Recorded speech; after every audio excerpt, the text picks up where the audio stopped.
ఏ ఒక్కడును ఇద్దరు యజమానులను సేవింపలేడు. వాడు ఒకరిని ద్వేషించి ఒకరిని ప్రేమించును, లేక ఒకరిని అనుసరించి ఒకరిని ధృవీకరించును.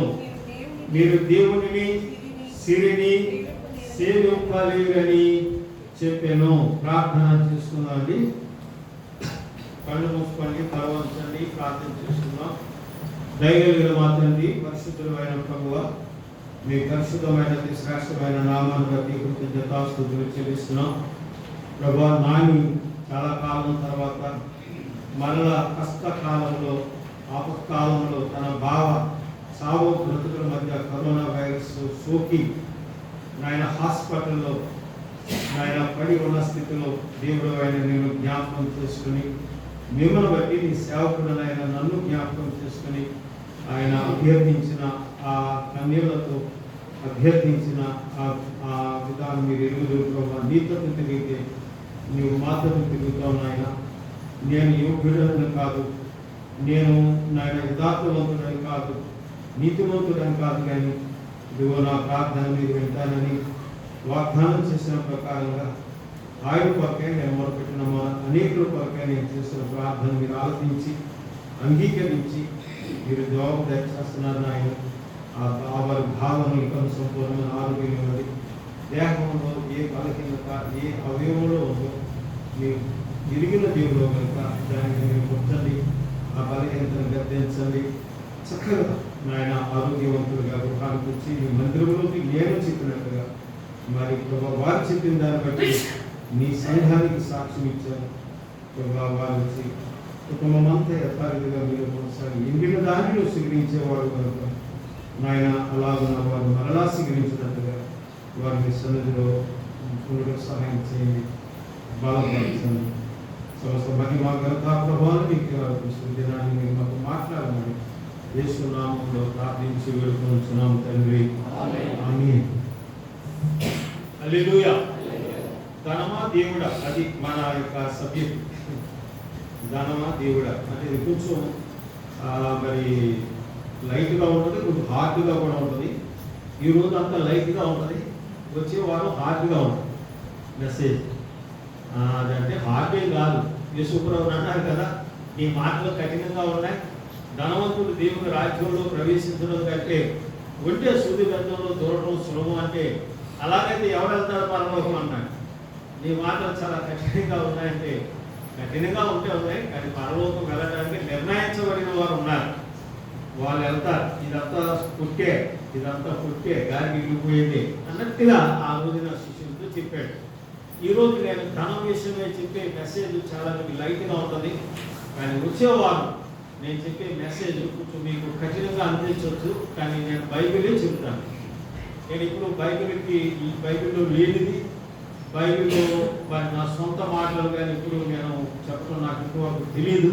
బైబిల్ పట్టుకొని బోధించడం ప్రారంభించినప్పటి నుండి కనుక బైబిల్ మీ దగ్గర ఉంది, బైబిల్ దాని అర్థం చక్కగా చూసుకోండి, మంచిది. దేవుని వాక్యం మనకి కొన్నిసార్లు చల్లటి నీళ్ళులాగా ఉంటుంది, బాగుంటుంది. వేసవికాలంలో చల్లటి నీళ్ళు తాగుతుంది ఎలా ఉంటుంది. కొన్నిసార్లు దేవుని వాక్యం మన మీద ఎలా పడుతుంది, వేడి నీళ్లు పడినట్టు పడుతుంది. దేవుని వాక్యం వేడి నీళ్లు పడినట్టు పడుతుంది. కొన్నిసార్లు దేవుని వాక్యం యాసిడ్ పడినట్టు ఉండదు, కాలిపోతుంది. అలాగా దేవుని వాక్యం 3 విధాలుగా పనిచేస్తూ ఉంటుంది. ఏదైనా దేవుడు మనకు జీవం ఇచ్చేటువంటి దేవుడు, మన మేలు కోరి మన క్షేమాన్ని కోరి దేవుడు ఈ బైబిల్ గ్రంథాన్ని మనకి ఇచ్చారు. లోకంలో ఇక్కడ మనం చదివిన భాగంలో 2 ఉన్నాయి. ఏ ఒక్కడు కూడా అంటే ప్రతి ఒక్కడు కూడా ఇద్దరు యజమానులకు దాసులుగా ఉండలేరు. ఇద్దరు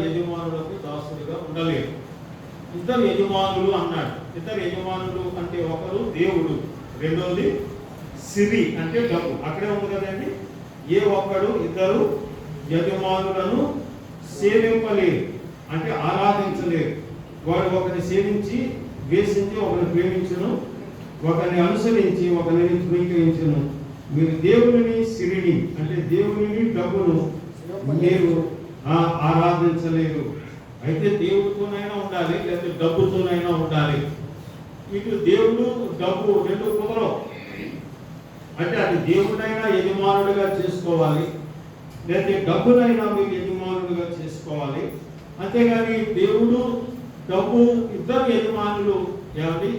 ఒక స్త్రీకి ఎలాగంటారు కదా, ఒకే కత్తిలో ఒకే వరలో రెండు కత్తులు దూరం. ఇలా కూడా చెప్తాను. నేను ఏం చెప్తాను అంటే, ఒక స్త్రీకి ఇద్దరు భార్యలు ఉంటారా ఏమండి? ఇద్దరు భార్యలు ఉంటారా? ఒక పురుషునికి ఇద్దరు భార్యలు ఉంటారా ఏమండి? ఒక స్త్రీకి ఒకే భర్త, ఒక పురుషునికి ఒకే భార్య. ఇద్దరు భార్యలు ఉంటే కుదరదు, అలాగే ఇద్దరు భర్తలు ఉంటే కుదరదు.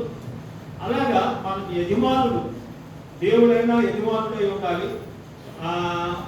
అది లోపల రమ్మ దేవుడైనా ఆ యజమానుడై ఉండాలి, లేకపోతే ధనమైన మనకి యజమానుడిగా ఉండాలి. ఈ లోకములో ఈ రెండు సైమల్టేనియస్గా ఉంటాయి. ఈ రెండు కూడా, ఇటు ధనము ఇటు దేవుడు ధనము, ఈ రెండు ఈ లోకంలో ఉన్నంత కాలము కూడా ఈ రెండు కూడా మరి ఆ సైమల్టేనియస్ ఈ రెండు అలాగా కొనసాగుతూ ఉంటాయి. అయితే దేవుడు దానికి రెండు కూడా పోటీ పడుతున్నట్టుగా ఉంటాయి. రెండు ఉంటాయి, ధనము దేవుడు. మనము సైతానుని ప్రేమించు, సైతానుని మనం ద్వేషిస్తాం, అపవాదిని ద్వేషిస్తాం, మనం ప్రేమించు. కానీ మనము సైతానునికి బదులుగా ప్రత్యామ్నాయముగా అంటే బదులుగా మనం ధనాన్ని ప్రేమిస్తాం. అది వాడు చాలా జ్ఞానం కలిగిన వాడు, అపవాది చాలా తెలివైన వాడు. వాడు ఏం చేస్తాడంటే, మరి దేవుని కంటే ఎక్కువగా దేవుని మీద మన హృదయం ఉండకున్నట్టుగా నన్ను మీరు ద్వేషిస్తున్నారా?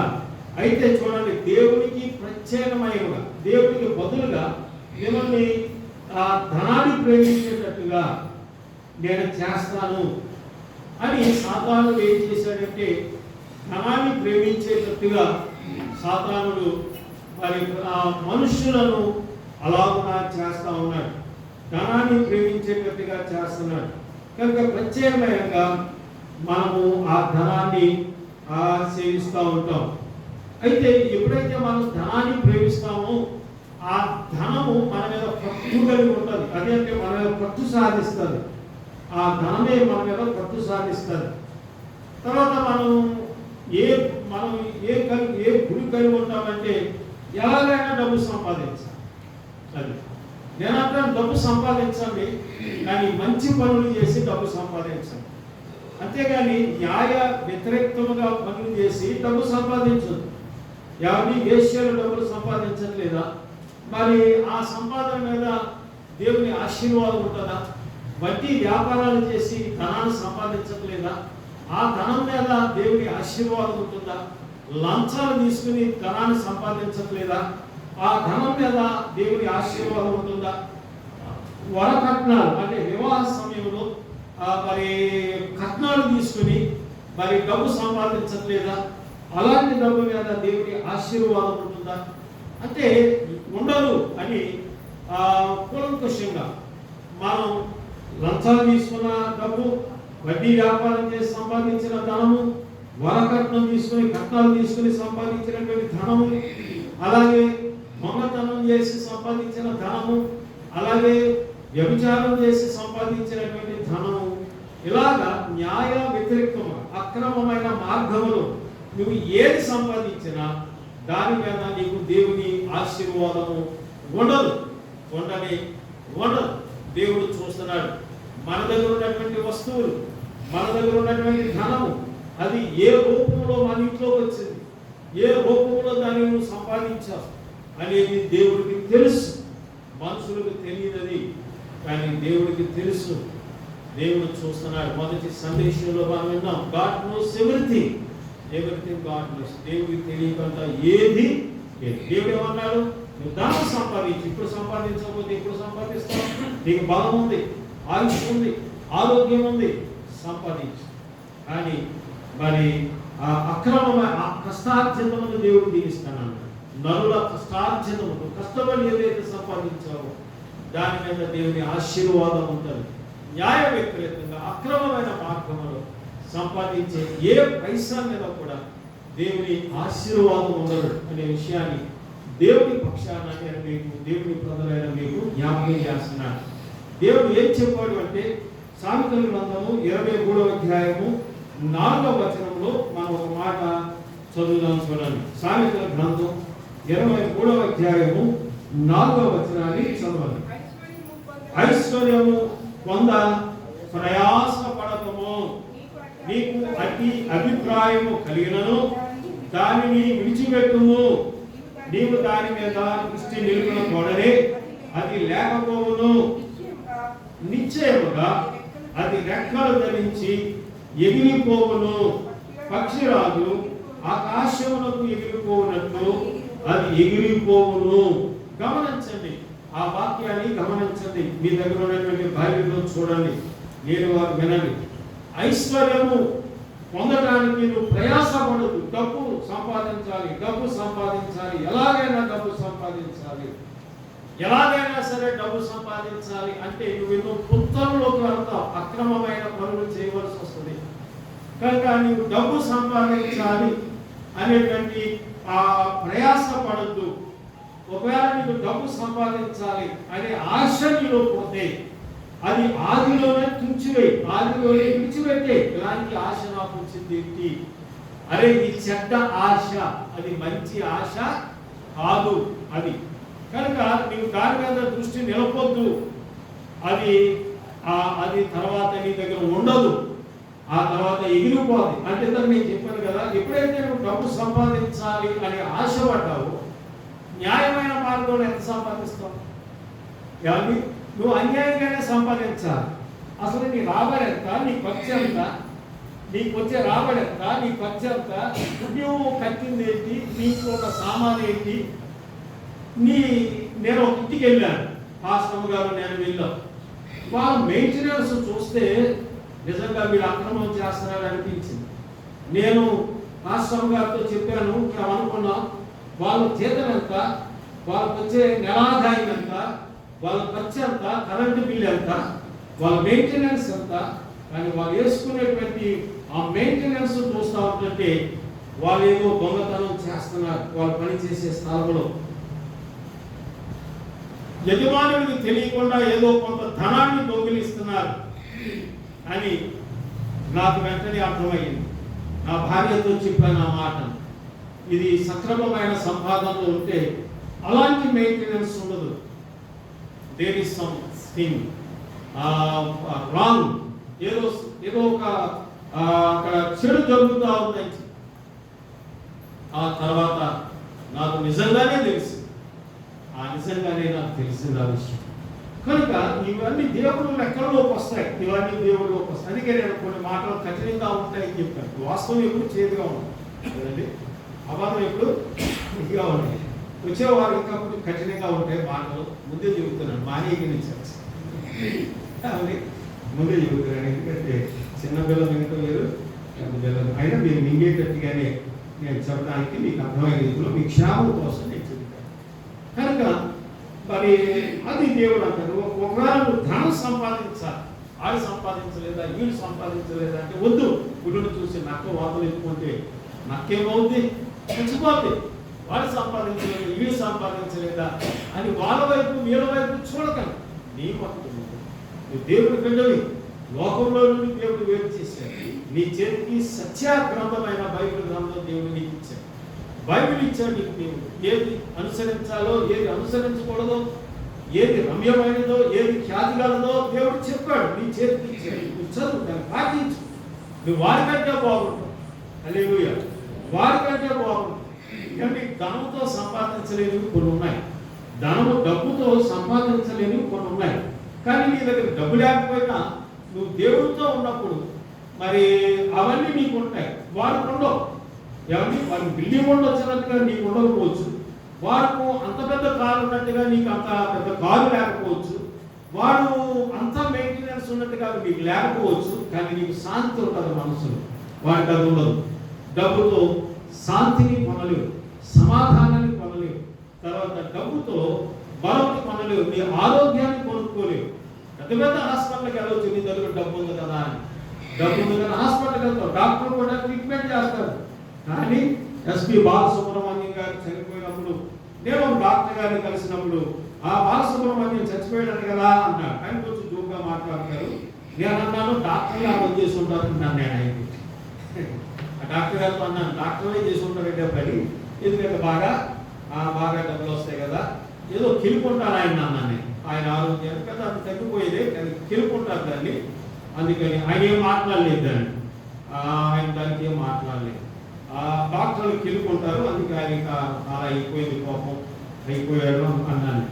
సరే, ఏదైనా మనం డబ్బుతో మరి కొన్ని కోట్లు ఖర్చు, 2 కోట్లు ఎంత ఖర్చు అయిందంట ఆయన. ప్రాణం దక్కిందా? ఆరోగ్యాన్ని సంపాదించుకోగలిగాడా? ఎవరు ఆయన అంటున్నాడు, బ్రదర్ నాకు కరోనా వచ్చింది, మరి సిస్టర్ కరోనా వచ్చింది, మా అమ్మాయి కరోనా వచ్చింది, మా పెద్దోడు కరోనా వచ్చింది, మా చిన్నోడు కరోనా వచ్చింది. ఎలా వచ్చిందో అలాగే వెళ్ళిపోయింది బ్రదరు. హల్లెలూయా. ఎలా వచ్చిందో అలాగే. ఏ బ్రదర్ అసలు ఇంట్లో నుంచే బయటకు రాదు మీరు, మీకు ఎలా వచ్చింది అసలు అని నేను అడిగాను. ప్రశ్న వేస్తే ఆయన అన్నాడు, మా అమ్మాయి ఫలానా మరి కంప్యూటర్ సెంటర్లో పనిచేస్తారు కదా, అక్కడి నుండి వచ్చింది మాకు అన్నాడు. ఓహో అదా అన్నాను. కానీ అది వచ్చినట్టు తెలీదు, వెళ్ళిపోయింది బ్రదరు అన్నాడు. వెళ్ళిపోయినట్టు తెలియదు అన్నాడు. ఎంత గొప్ప విషయం అండి. మరి ఆయన దేవుడు ఆరోగ్యం ఇస్తాడండి, దేవుడు ఆరోగ్యం ఇస్తాడు. డబ్బుతో మనం ఆరోగ్యాన్ని సంపాదించుకోలేము. డబ్బుతో మనం పరలోక రాజ్యాన్ని మనం కొనలేము. పరలోక రాజ్యాన్ని కొనలేము. పరలోక రాజ్యంలోకి వెళ్ళాలి అంటే తప్పనిసరిగా మనము దేవుని మార్గంలోనే మనం నడవాలి. కనుక మనము ఒకవేళ నీకు అలాంటి అభిప్రాయం కలిగితే దాన్ని విడిచిపెట్టు. డబ్బు సంపాదించాలి అంటే చూడండి, మత్తయి సువార్త యేసు ప్రభువారు 6వ అధ్యాయము 21వ వచనంలో ఒక మాట చెప్పారు. మత్తయి సువార్త 6వ అధ్యాయము 21వ వచనం, 6:21. నీ ధనము ఎక్కడ ఉండునో అక్కడనే నీ హృదయం ఉండును. యేసు ప్రభు ఎప్పుడైతే నువ్వు డబ్బు సంపాదించాలనుకుంటున్నావో నీ ధనము ఎక్కడ ఉండునో అక్కడనే నీ హృదయం ఉండును. అంతే తప్ప నీ మనసు దేవుడి మీద ఉండదు. దేవుడు నన్ను పుట్టించాడు కదా, దేవుడు ఈరోజు గాలి, వెలుతురు, నీరు ఇవన్నీ ఎప్పుడైనా స్తుతించామా? దేవా పుష్కలంగా నాకు గాలించావు, దేవానికి స్తోత్రాలు, వెలుతురిచ్చావు స్తోత్రాలు ప్రభువా, వర్షం కురిపిస్తున్నావు స్తోత్రాలు, తాగడానికి నీళ్ళు ఇస్తున్నావు. ఎప్పుడైనా దేవుడు స్తుతించామా? మనం ఈ విషయమే దేవుడు స్తుతించాం. మనం అది పట్టించుకోం. ఇవన్నీ దేవుడు ఆపితే ఒక గంట దేవుడు 10 నిమిషాలు దేవుడు గాలి ఆపేసాడు అనుకోండి, 10 నిమిషాలు ఆపేసాడు, ఎక్కువసేపు కాదు. ఏమవుతాం మనం? మానవ జాతి అంతా ఒకేసారి స్మాష్. తాగడానికి నీళ్లు దేవుడు ఎవరి వర్షాలు కురిపించలేదు అనుకో, నీరు ఎక్కడ లేవు అనుకో, ఏమవుతాం మనం? గొంతెండి తెచ్చుకోవాలి. ఆ బండలోంచి గొంతెడు తగ్గితే బండలోంచి నీళ్ళు ఇచ్చాడు దేవుడు. పోసే మేము చనిపోతున్నాం అయ్యా, మా గొంతులు వెళ్ళిపోతున్నాయి, మా తాగడానికి నీళ్ళు లేవు, మా పశువులు చచ్చిపోబోతున్నాయి, మాకు ఎడారిలో ఎక్కడ నూతులు కనబడట్లేదు, చెరువులు కనబడట్లేదు, నదులు కనబడట్లేదు, ఎడారి, ఇక్కడ చచ్చేటట్టున్నాం మేము అంటే. సరే, బండ దగ్గరికి వెళ్ళి ఆ బండలు కొట్టు, మీకు నీళ్ళు వస్తాయంటే వరదల్లాగా వచ్చేసాయంట నీళ్ళు బండలో నుంచి. బండలాగా వచ్చేసాయంట. నీళ్ళు ఇవ్వకపోతే దేవా నీకు మాకు మంచి గాలి ఇస్తున్నావు, మాకు వెలుతురు ఇస్తున్నావు, మాకు తాగడానికి నీళ్ళు ఇస్తున్నావు ప్రభువా, నీకు ఎన్నో వందనాలు తండ్రి. ఇవన్నీ ఆయన ఇచ్చినవే, ఆయన ధనాగారంలోకి ఇవన్నీ వస్తాయి. వాటిని బట్టి మనం నిత్యము దేవుడిని స్తుతించ బద్ధులమై ఉన్నాం. కనుక ధనం ఎక్కడ ఉంటుందో అక్కడే నీ హృదయం ఉంటుంది. దేవుడి మీద ఎక్కడ ఉంటుంది? కానీ ఆదివారం గుడి మీద ఎక్కడ ఉంటుంది నీకు? ఆ పనికి వెళ్తే ఒక ఆయన అన్నాడు, ఆయన చర్చలో వెళ్ళి కూర్చుంటే ఏమవుతుంది? బయటికి వెళ్ళి ఆటో తిప్పుకుంటే డబ్బులు వస్తాయి అన్నాడు. ఇప్పటికి ఆ బతుకు ఎదుగు లేదు, తిరిగి లేదు, క్షీణతలో వస్తుంది, కానీ ఏ మాత్రం పైకి రాలేనట్టుగా అర్థమవుతాం. ఉన్న ఇల్లు పడగొట్టుకోవాల్సి వచ్చింది, అద్దె కొంపలోకి వెళ్ళవలసి వచ్చింది. చర్చలో వెళ్తే కూర్చోండి, ఏమవుతుంది? పైగా నేనే ఇవ్వాల్సి వస్తుంది, అందులో ఏమవుతుంది? అదే బయట ఆటో తిప్పుకుంటే 4 డబ్బులు వస్తాయి అన్నాడు. వ్యాధులతో నిండిపోయింది సంసారం. ఏముంది? ఆశీర్వాదం ఏది? కనుక ఆ పనికి వెళ్ళిపోతే ఆదివారం ఈరోజు 700 800 వస్తాయి. అదే కదా ఈరోజు ఆదివారం మందిరంలో కనబడకపోవడానికి కారణం. ఏమండి ఇంకేదైనా రీజన్ ఉందా మనకి? ఆదివారం దేవుడు చెప్పాడు నా విశ్రాంతి దినమును జాగ్రత్తగా పాటించండి, మర్చిపోవద్దు. అదేదో చేసుకుంటే ఎప్పుడు వస్తాయి డబ్బులు, వచ్చినప్పుడే మనం సంపాదించుకున్న డబ్బులు వెనకేసుకోకపోతే ఎలాగా? ఆ వెనకేసినవన్నీ ఏదో రోజున కన్నం పెడతాడు దేవుడు, అది ఎక్కడో కారిపోతాయి. చుట్టాలు రావడమో హాస్పిటల్కి వెళ్ళటమో ఎక్కడో దగ్గర కారిపోతాయి. మళ్ళా మిగిలింది ఖాళీ సైజ్. మనం మరి ఉదయంలోనే 6 రోజులు వ్యాపారం లేకపోయినా ఈ రోజు వచ్చింది మనం మందిరానికి వెళ్ళి దేవుని ఆరాధించుకుందాం, మనం అడ్డగించడానికే మన మందిరానికే పోదాం అనుకుంటే నీకు దేవుడు మిగిలేటట్టుగా చేయడా? దేవుడు నీ ఖర్చులను పనులు మిగిలేటట్టుగా చేయడం దేవుడు. వ్యాధి రాకుండా దేవుడు కాపాడాలి.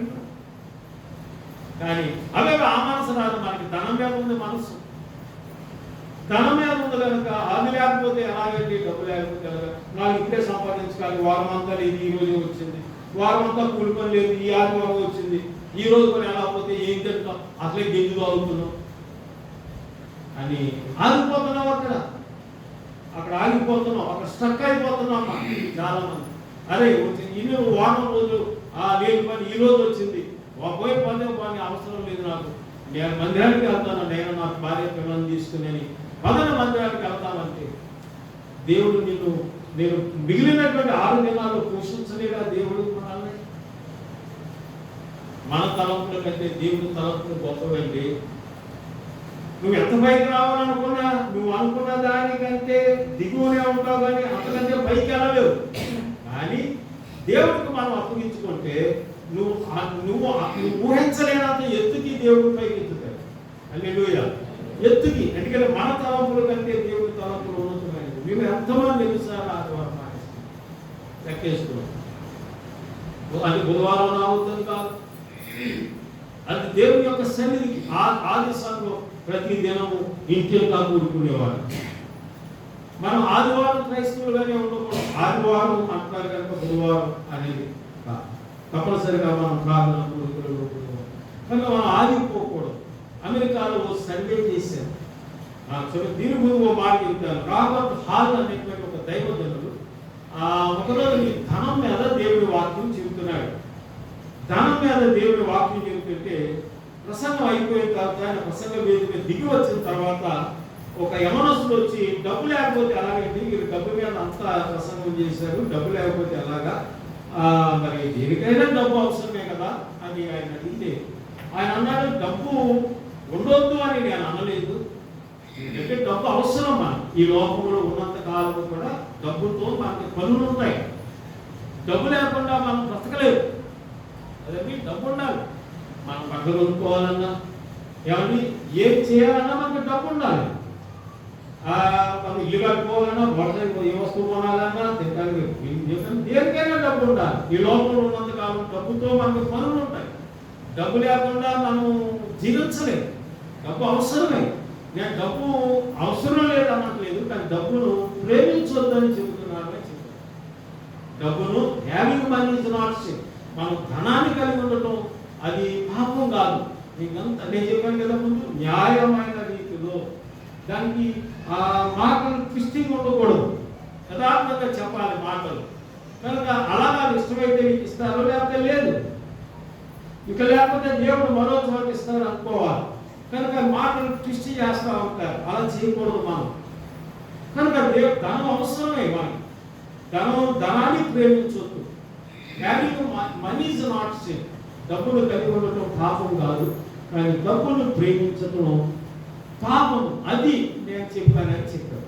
అప్పుడు వెంటనే ఆయన దేవులో నుంచి ఒక నాణ్యము, ₹1 ₹2 బిల్ల తీసి ఆ అబ్బాయికి ఇచ్చి బైబిల్ తెరిచి ధనము దేవుడు అనే 2 మాటలు ఉన్న చోట ఆయన ధనము మీద ఆ కాయిన్ పెట్టు అన్నాడు. ధనము మీద ఆ కాయిన్ పిల్లబెట్టు అన్నాడు.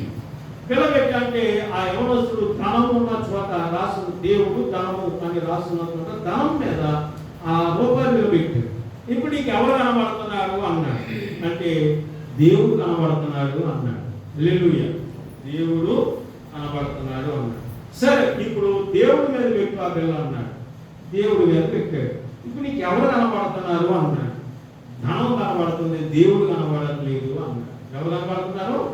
ధనం కనబడుతుంది. అది అవసరం. అయితే నువ్వు ధనాన్ని ప్రేమిస్తే దేవుడు కనబడదు, దేవుడిని ప్రేమిస్తే ధనం. కనుక ఈ జీవితంలో ఉన్నంతకాలం మనకు డబ్బు అవసరమే, డబ్బు ఇస్తాను. ఏమంటే నేను మీకు ఒక నిజం చెప్తాను. ఈ గోల్డెన్ బైబిల్ 1300 రూపాయలు అనుకుంటాను. నేను ఈ బైబిల్ కొనుక్కోవడానికి నా వివాహ కాలంలో పెళ్ళైన నా పెళ్లికి 300 రూపాయలు ఉంటే ఈ గోల్డెన్ బైబిల్ 300 రూపాయలు ఉంటే నేను సాయశక్తుల ప్రయత్నం చేశాను.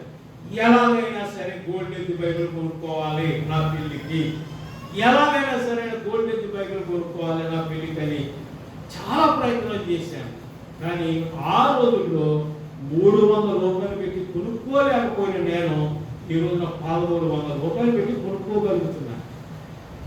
మరి 300 రూపాయలు ఎక్కువ, 1300 రూపాయలు ఎక్కువ అంటే 1300 రూపాయలు 300 కంటే ఎన్నో రెట్లు ఎక్కువ.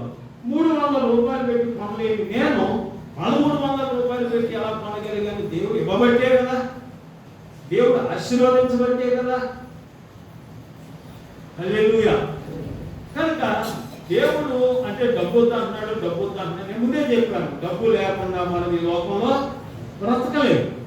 కనుక మనం ఎందుకు ఆదివారం మానేస్తాం, ఎందుకు ప్రార్థన మానేస్తాం, ఎందుకు ప్రార్థన తగ్గించాం?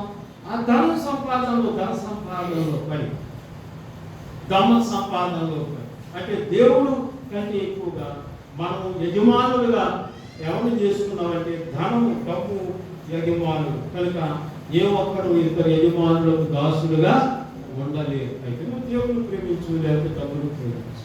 దేవుడు ఏం చెప్పాడు? డబ్బు సంపాదించాలని తాపత్రయం లేకుంటే దాన్ని నేను వెంటనే విడిచిపెట్టి అన్నాడు. డబ్బుకు లోపం, దాసోహం అనేటువంటి ఒక సామెత మనం చూస్తాం. అమెరికా దేశంలో ఒక సర్వే చేశారు, ధనం మీద సర్వే చేశారు. $1,00,00,000 $1,00,00,000 ఇస్తే చాలా మంది ఏం చెప్పారంటే అమెరికా దేశస్తులు మా కుటుంబాన్ని విడిచిపెట్టేస్తామని చెప్పారంట. మా కుటుంబం కంటే మాకు డబ్బే ముఖ్యం, మా కుటుంబం కంటే మాకు డబ్బే విలువైనది, మా కుటుంబాన్ని వదిలేస్తామన్నారు. చాలా మంది ఏం చెప్పారంటే మాకు $1,00,00,000 ఇస్తే మేము దేవుని వదిలేస్తాం, చర్చికి వెళ్ళడం మానేస్తాం అని ఆ సర్వేలో చెప్పారు. అంటే వారు డబ్బుకి ఇచ్చినటువంటి ప్రాధాన్యత దేవునికి మేము ఇవ్వం, డబ్బు ఉంటే చాలు, మాకు దేవుడు ఏం చేస్తాడండి అన్నట్టు. డబ్బు లేకపోయినా పర్వాలేదు, డబ్బు లేకపోయినా పర్వాలేదు, మేము దేవుడిని వదిలేస్తాం. డబ్బు కావాలి, దేవుడు లేకపోతే దేవుడిని వదిలేస్తాం, చర్చ్ వదిలేస్తాం అన్నారంటే. కొంతమంది ఏమన్నారంటే ఒకవేళ మరి నాకు డబ్బు ఇస్తే మేము ఏం చేస్తామంటే మా పిల్లల్ని బజార్లో బేరం వేసేస్తామన్నారు. బేరం పాటికి మా పిల్లల్ని తీసుకెళ్ళి బేరం వేసేస్తామన్నారు. మాకు డబ్బు ఇస్తే ఇచ్చాము, పిల్లలు మాకు అక్కర్లేదు, $1,00,00,000 ఇస్తే ఇచ్చారని. కొంతమంది స్త్రీలు ఏం చెప్పారంటే మాకు మీరు వారం రోజులు ఏ పనైనా చెప్పండి మేము చేస్తాం, మాకు $1,00,00,000 ఇవ్వండి. ఆడవాళ్ళు చెప్పిన మాట, బలి తెగించి చెప్పిన మాట, మీరు ఏం చేయమంటే అది చేస్తాం వారం రోజులు అన్నారు. అంటే ఈరోజు లోకం ఎంత మరి ఈ ధన విషయంలో ఎంత పట్టు లోకం మనుషుల మీద ఎంత పట్టు సాధించిందో చూడాలి. ధనం ఈరోజు డబ్బు వెనక మనిషి వెళ్తున్నాడు. నేను అంటాను దేవుడి వెనక వెళ్ళండి, డబ్బు మీ వెనక వస్తుంది అంటున్నాను. ఎవరి డబ్బు కోసం లోతు ఐగుప్తు దేశంలోకి వెళ్ళాడు. అబ్రహాము విడిచిపెట్టాడు, అనగా దేవుని విడిచిపెట్టాడు, సహవాసాన్ని విడిచిపెట్టాడు, దేవునితో నడిచే దైవజనులను విడిచిపెట్టాడు. సొదొమ గొమొర్రాకు వెళ్ళాడు లోతు. ఆ సొదొమ గొమొర్రాకు వెళ్ళినటువంటి లోతు కుటుంబం పాడైపోయింది. ఇంకేం చేసుకుంటాడు? బిలాము ధనం కోసం దేవుని ప్రజలను శపించాలి అని దేవుని ఆ ప్రవచనాలు చెప్పాడు డబ్బు కోసం. తను తన మీదకి శాపం తెచ్చుకున్నాడు.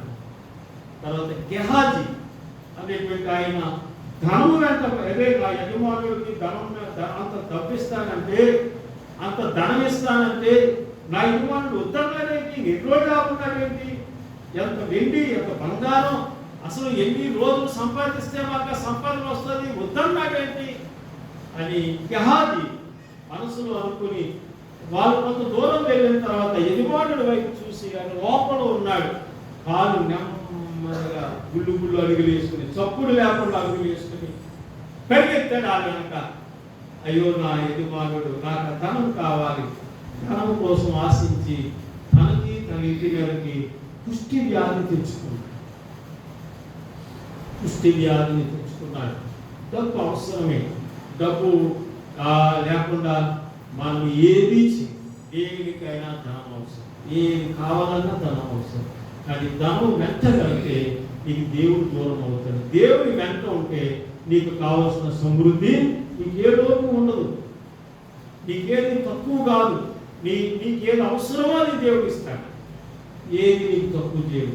300 రూపాయలు పెట్టి కొనుక్కోలేని నా ఆర్థిక స్థితి 1300 రూపాయలు పెట్టి కొనుక్కోగలుగుతున్నానంటే దేవుని ఆశీర్వాదాన్ని బట్టే కదా. కనుక దేవుడు దీవిస్తాడండి. అందుకే దేవుడు ఒక మాట చెప్పాడు చూడండి. మొదటి తిమోతికి రాసినటువంటి పత్రిక 6వ అధ్యాయము 9వ వచనాన్ని చదవండి. 6వ అధ్యాయము 9వ వచనాన్ని చదవండి. 6-9. ఎందుకనగా ధనాపేక్ష సమస్తమైనటువంటి కీడులకు మూలము. అది ధనాపేక్ష సమస్తమైన కీడులకు మూలం. ఆ పైన కూడా చదువుదాం చూడండి. ఆ పైన కూడా చదువుదాం. ధనవంతులకు అపేక్షించు వారు శోధనలను, గురిలోను, అవివేక యుక్తములను, హానికరములనైన అనేక దురాశలను పడుతులు అటు మనుషులకు నష్టములు నాశనముల నుంచి వేయును. ఎందుకనగా ధనాపేక్ష సమస్త కీడులకు మూలము. కొందరు దానాశించి విశ్వాసముల నుండి తొలగిపోయి నానా బాధల చేత తమను తామే ఏం సుఖం డబ్బుంది కానీ సుఖం లేని జీవితానికి అన్నట్టుగా ఏం తక్కువ, ఏమి లేదు, ఉండవలసిన లేవు, దేవుడు లేవు. విశ్వాసంలో నుండి తొలగిపోయారు. ప్రారంభంలో చాలా బాగుంటారు, ఆ తర్వాత మనసు డైవర్ట్ అయిపోతుంది. చాలా మంది మనసు డైవర్ట్ అయిపోతుంది, డబ్బు మీద పోతుంది, దేవుడి మీద తొలగిపోతుంది. అప్పుడు తామే పొడుచుకుంటారు, విశ్వాసం నుండి తొలగిపోతుంది. చాలా జాగ్రత్తగా మనము ఉండాలి. కుటుంబం పాడైపోతుంది. ఎవరి దేహాన్ని కుష్టి వ్యాధిగ్రస్తులు అయిపోయారు కనుక మరి బిలాము శాపగ్రస్తులు. డబ్బు అవసరమే, కానీ నువ్వు దేవుడితో ఉంటే నీకు తృప్తి ఉంటుంది. ఆ తర్వాత మరి మనం ఆ దేవునిలో ఉన్నప్పుడు మనకి ఏమైనా అసంతృప్తి ఉన్నాం. ఏమంటే చాలు. యేసుప్రభువు ఎక్కడ పుట్టాడు? పశువుల పాట పుట్టాడు. మరియమ్మ పశువులు ఎక్కడో కన్నది, పశువులు సాగు పనులు పెట్టారు. ఆయన తృప్తిగానే ఉన్నారు కదా వాళ్ళు. ఇదేంటి కానుకు వస్తే కనీసం ఎవరు ఆశ్రయం లేదు, మరి మేము ఎక్కడో పుట్టాం, పశువుల తాలో పసుపు పెట్టాం, కానీ అసంతృప్తి వ్యక్తం చేయలేదు కదా వాళ్ళు తృప్తిగానే ఉన్నారు. కనుక దేవుడి పిల్లలమైనటువంటి మనం ధనం విషయంలో మనం చాలా ఆ విషయంలో వెలుపు కలిగి ఉండాలి. ధనం విషయంలో ధనం కొరకు మనం ఆశిస్తే దానికి ఎన్నో తప్పులు, పొరపాటు, అబద్ధాలు ఆడవలసి ఉంటుంది. ధనం సంపాదించడం అంతా కూడా అవినీతి పనులు చేసి, అబద్ధాలు ఆడి, వారు మోసాలు చేసి, అక్రమాలు చేసి, దౌర్జన్యాలు చేసి సంపాదించిన సంపాదనే. అది న్యాయమైన అంత సంపాదన కాదు, ఏదో జరిగింది సంపాదన, దాని మీద దేవుని దృష్టి, దేవుని ఆశీర్వాదం ఉండదు. చివరికి అది ఏమీ లేకుండా పోతే, రెక్కలు చెగిరిపోతాయి. ఎందుకంటే దేవుడు దాన్ని అంగీకరించాడు. కనుక దేవుడు మనకు దానం ఇస్తాడు. ఏది తక్కువ చేయదు, మీకేది తక్కువ చేయదు, మీకే లోటు ఉండదు. దేవుడు మిమ్మల్ని, మీ కుటుంబాలను, మనలను, కుటుంబాలను పైకి తెస్తాడు. మీరు 10 మందికి ఇచ్చేవారుగా చేస్తారు. దేవుడి మాటలను ఆశీర్వదించుకున్నాం. మోకరిని సందేశాలను ప్రార్థన చేసుకున్నాం. ఒక నిమిషం ప్రార్థన చేయండి. దయగలిగిన మా తండ్రి, ఏ ఒక్కడు ఇతని యజమానులకు దాసుడుగా ఉన్నాడు. అయితే తప్పైనా నీ మీద ఏలుబడి చేయాలి, నీ మీద కష్టమతన్నా చేయాలి, లేకపోతే దేవుడు అందించాలి. ఇటు దేవుడు డబ్బు రెండు కుదరవు. ప్రార్థన చేయాలి. నీకు అవసరమైన దేవుడు, నీకు కావాలని తెలియదా? దేవుడు అంటున్నాడు కదా, అది నీకు కావాలని తెలుసు. నీకు ఆహారం కావాలని తెలుసు, వస్త్రాలు కావాలని తెలుసు, ఉండటానికి నివాసం కావాలని తెలుసు, ఇవన్నీ నీకు కావాలని తెలుసు. దేవుడు మనకు ఇస్తాడండి.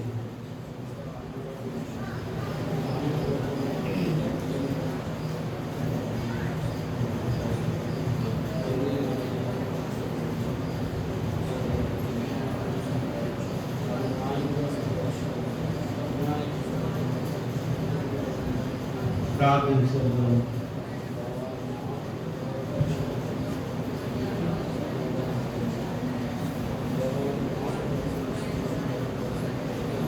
దేవానికి మనాడు తండ్రి, దేవుని ప్రేమిస్తే దేవుడు మనం ప్రేమిస్తాడండి. మనను ఆస్తికి కర్తలుగా చేస్తాడని అన్నాడు దేవుడు. సామెతలు 8వ అధ్యాయంలో మనకి 17వ వచనంలో మాట ఉంటాయి, నన్ను ప్రేమించిన వారిని నేను ప్రేమించను, వారి నిధులు నింపెదను, వారి ఆస్తికి కర్తలుగా చేయదును అన్నాడు దేవుడు. మనం అన్యాయం చేయక్కర్లేదు, అబద్ధాలు ఆడక్కర్లేదు, మోసం చేయక్కర్లేదు, లంచాలు పుచ్చుకోక్కర్లేదు, ఏ విధమైనటువంటి వడ్డీ వ్యాపారాలు చేయని అవసరం లేదు, దొంగతనాలు చేయవలసిన పని లేదు. కొంతమంది దొంగలు దోచుకుంటారు.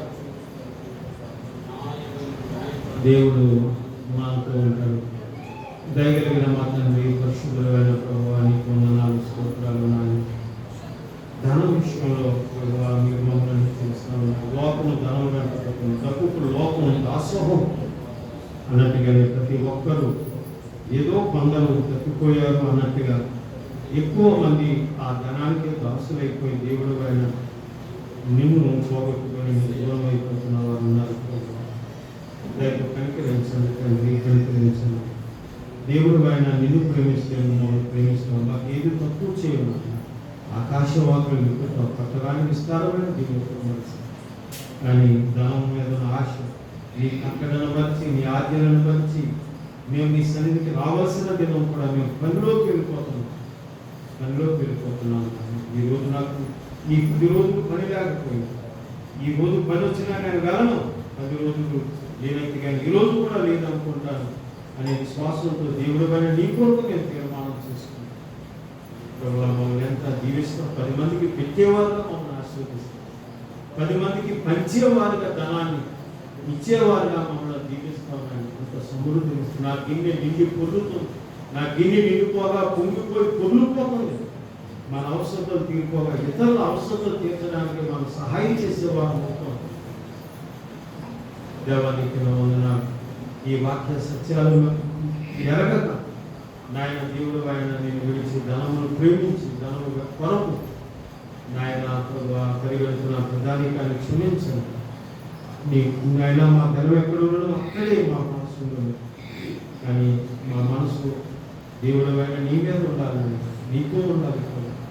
అది మాకు జీవన ఆశయం కాచి కాపాడి సంరక్షించి స్వాతంత్ర స్థితిలో చూపిస్తాం.